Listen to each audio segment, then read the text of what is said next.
Kia ora from Aotearoa. Poppy speaking, and this is my second video where I'm talking about satanic ritual abuse and really trying to create awareness and look at how we can get bigger support for people that are actually still suffering in the background, who haven't even had a place or a way to heal the trauma that they have endured for them. It's not always strictly satanic ritual abuse. There's also people that have had some terrible other abuses. So I'm aware that people are watching and they're looking for answers, and I want to serve as best as I can from where I am at in my journey.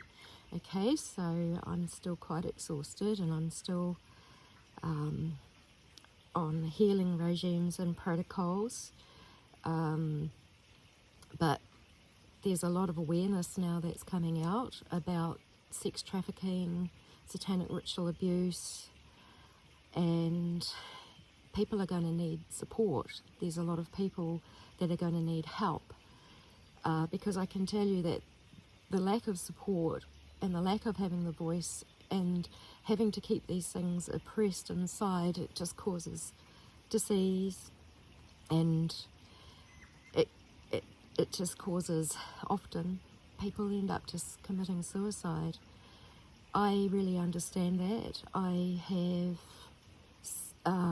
wanted to commit suicide many times in this life when I've come to these times where I just couldn't possibly see any way out of my situation. And I know now that when people want to commit suicide, it's actually an attempt to save the last little piece of their dignity that they possibly feel that they have. Now, with satanic ritual abuse and all of these things, it shatters your soul. It literally fragments you into pieces when it happens. And, you know, so babies are getting their souls just shattered into pieces, and able to function in this world, to socialize, to find their way, to have that trauma ever addressed. So we have to, as a whole, societies, communities, it's really time that we actually make a place now for everyone, and there are communities that are sprouting up, that are addressing this. I've seen some evidence of that, and man, they need funding. This is what's actually a big problem, is a huge lack of resources, because satanic ritual abuse is the foundation of the banking system. The biggest ritual that I was aware of came because of a connection, I guess, with Rothschild family that my mother was connected with, and on her family line, or where she lived or whatever, I don't know exactly. Like, I only know pieces of everything. I know how to regress myself. I know how to find all the points and the pieces, and to bring things into a place that I can actually try and put my life together. But it's still very fragmented, and many people will find it's very, very fragmented. So I've actually come quite a distance, and in putting everything together and being able to have memories now, and just have divinity really, really come with me during those memories. And that's the way that I can see them and observe them and not get overtaken by them, because they would just knock me flat, you know, sometimes for days, initially for weeks, when I first discovered all of these things. And, you know, like, like it's just so hard on the body. The body holds it. It holds it. And now I'm actually doing a big healing protocol, and while these unhealthy cells are breaking down in my body and leaving my body, I get more memories, because they actually got there because they were stuck in my system, because I couldn't let those memories come to the surface. They were too painful to look at. I didn't have enough support. In fact, I actually had the wrong kind of support. I was actually really needing the support of those that had said that they were there for me therapeutically. But what I was getting told was that I had to put my old story behind me, and why do I have to keep going into these memories, and why do I put all this pain on myself, and that really, it was like turn away from it. But actually I have to.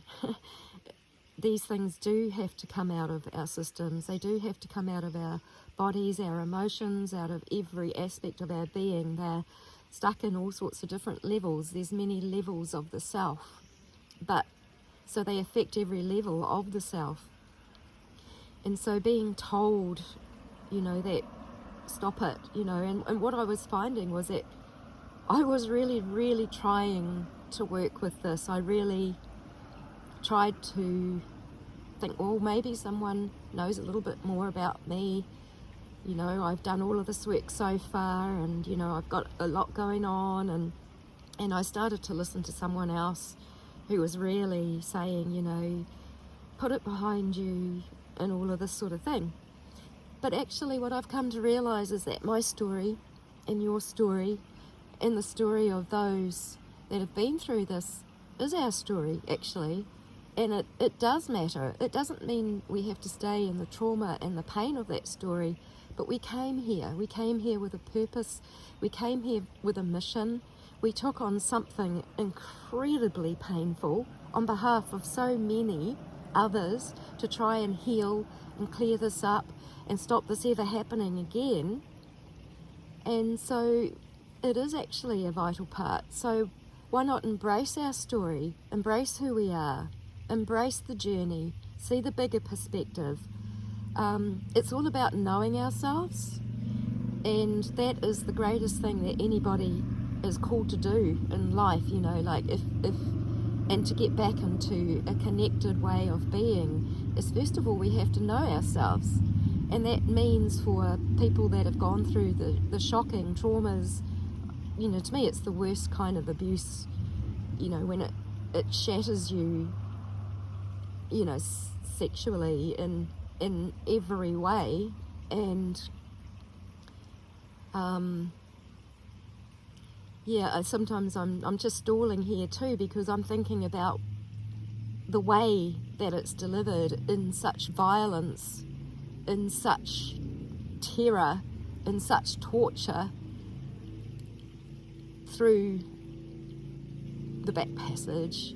That actually is what happens to so many children, and we have to pull ourselves together, quite literally. It's a whole mission, that's what my life has been about, all my searching for truth, all my questing for what is this place about, everything. And so I started to study consciousness. I started to look at everything, and because it was a cult thing that happened to me, I also got caught up in cults. I got caught up in ideas. I was a pastor's wife for a while. I was sincerely looking for answers.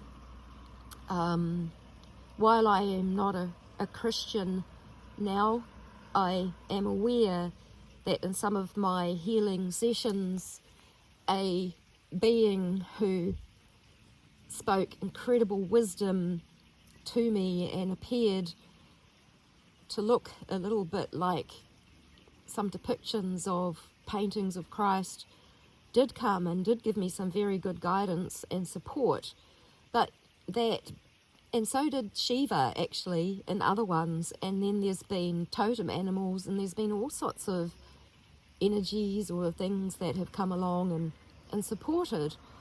But my big realization is that for me, I've had to have a very, very, very clear connection simply between earth and sky. And none of these,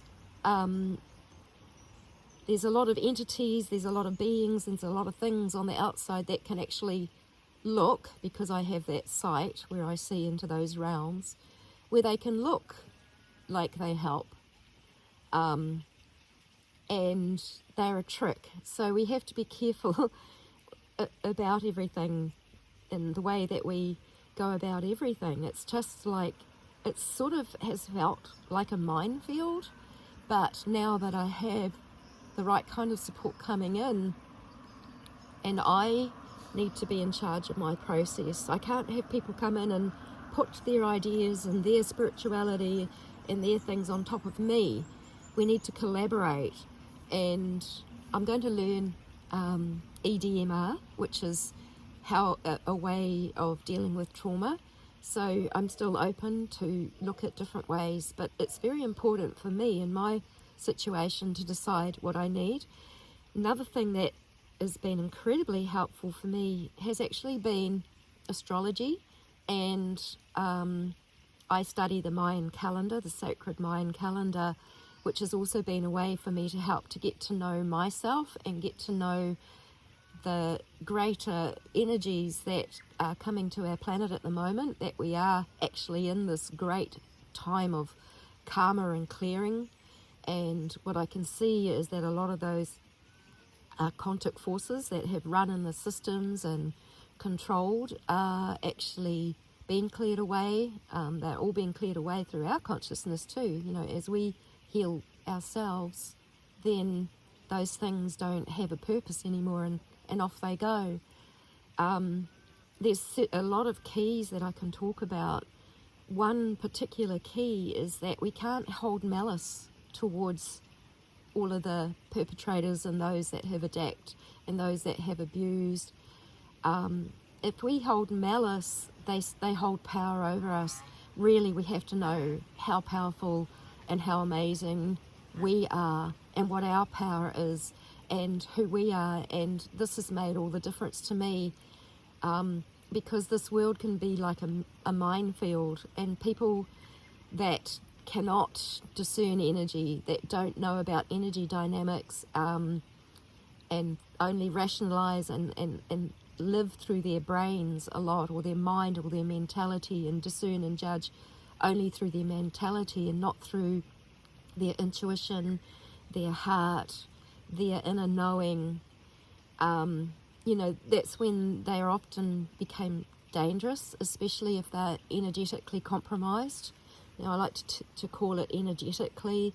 I have trouble with the word spirituality. I have trouble with the words God and Goddess, because of what happened to me, and also the terrible way that the God has been inverted and used through the Catholic systems and all of these things. In fact, you know, people have sometimes called me goddess, and I just cringed. I just absolutely cringed inside, just because of my connection to, oh, what do they do to a goddess? You know, they sacrifice her, they breed her, they take her children, these kinds of things. So, you know, we all have something, and we all have a different spirituality, and I think we have to have compassion on one another and realize that so much of our belief, they're mental concepts, a lot of it is illusion, and we have to find what really, really works for us, what really, really gives us connection.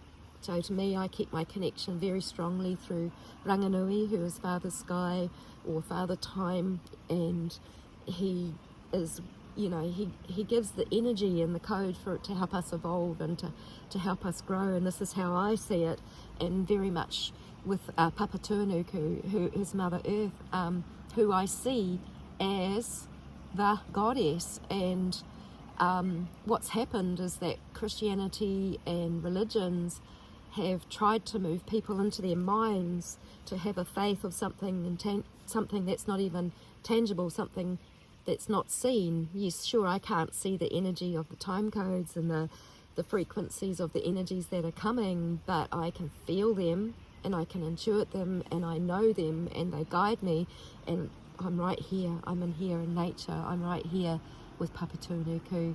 I'm sitting, I feel held by her, she's here, and she has been my greatest help actually. And as a child I always used to go out into nature and I would find myself, and it was always unconditional and it was always loving, and the wind would whisper to me and tell me no, it's going to be all right. And actually nature was the one that kept me here, that kept me going. It's actually been my biggest go-to, and it's also what the systems and what the religions and everything has tried to separate us from, because we are nature, and I think we can only find ourselves in nature. But also astrological charts, if you have to find the right astrologer, and if people really want to know those astrologers, you're welcome to send me a message and can go through my website, which is mayanmissions.com. I don't use it anymore because it's been shadow banned, but you can contact me in a safe way through that contact page, and I can help put you on to, there's different astrologers that I can recommend that are very energetically connected, that are very intuitive, and they are very connected with divinity themselves. It's so vital. And then you this has happened to me this week. I was given a chart about, it was called a cosmogenealogy chart, and it's really shown me the whole map of my life, and actually that everything was destined. And it really reinforced to me how important my story is, and how important it is for me to be an advocate for truth, and that I am really of service to people, and that I really have a heart where I want to see the depravity of all the sexual harming healed and cleared. And you beautiful people, you most divine souls, you ones that received satanic ritual abuse, you ones that have received the terrible abuses, and you've had your soul shattered and you're pulling yourselves together and you're coming back. You're the ones that matter here and are doing it. And we, to find yourself, discover yourself, know yourself, and realize how you are just so vital and so valid here. They don't do these rituals and these acts to just anyone. You are selected for these, and there are reasons why it happens to you, and sometimes these things can be discovered through charts and things, because they don't lie. They are energies, they are governed by divine time. Astrology is born from out of the Mayan calendar, which is divine time, which to me is the Heavenly Father essence. All of these things have got lost, but this is the knowledge that I was born with, and this was what I was given to share, and it's what they've also tried to stop me from sharing.